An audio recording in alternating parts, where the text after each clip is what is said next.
Labor Leader Diaries, entry number 1. Mother Jones, a North Star for us all. Mary G. Harris was born August 1, 1837 in Cork, Ireland. In 1847, the Irish faced starvation from a potato blight caused by a British feudal economic policy of monocropping. Her family immigrated to North America as part of one of the greatest mass exoduses from a single island in history.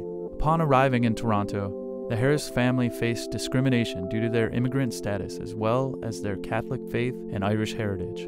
At age 23, she found a teaching position at a convent in Monroe, Michigan. Dissatisfied with the work conditions, she moved to Chicago, then to Memphis, where in 1861 she married George E. Jones, a member and organizer of the National Union of Iron Molders. In 1867, a yellow fever epidemic in Memphis killed her husband and their 4 children in the matter of 2 months.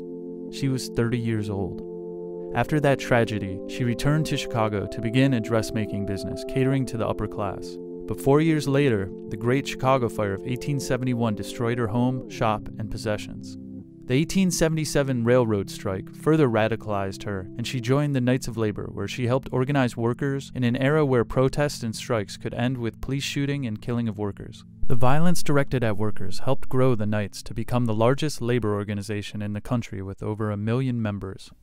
As May 1, 1886 approached, the Knights of Labor prepared for a general strike demanding an 8-hour workday. The Chicago Haymarket bombings created a reactionary tsunami leading to the demise of the Knights of Labor. As the Knights crumbled into oblivion, Mary Jones became an educator and organizer with the United Mine Workers, traveling throughout the United States. By age 60, she had assumed the persona of Mother Jones by claiming to be older than she was, wearing outdated black dresses and referring to the male workers that she helped as her boys. The first reference to her in print as Mother Jones was in 1897. In 1902, she was put on trial in West Virginia for ignoring an injunction banning meetings by striking miners. The district attorney called her the most dangerous woman in America. In 1903, Jones sought to organize children who were working in mills and mines in Pennsylvania.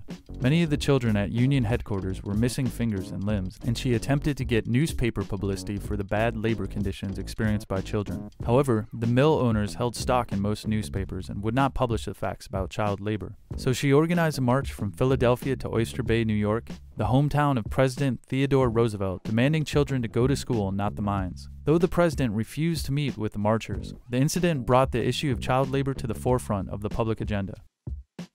During the Paint Creek Cabin Creek strike of 1912 in West Virginia, a shooting war broke out between United Mine Worker members and the private army of the mine owners. Mary Jones defied martial law in the area to continue public speaking and organizing, and she was arrested and sentenced to 20 years in state penitentiary.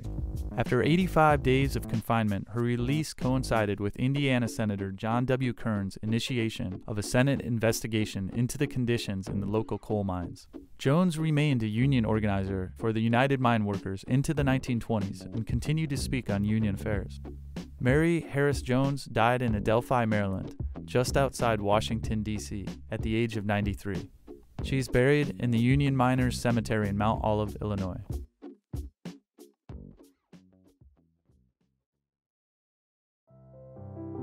And I long to see the day when labor will have the destinies of the nation in her own hands, and that she will stand a united force and show the world what the workers can do.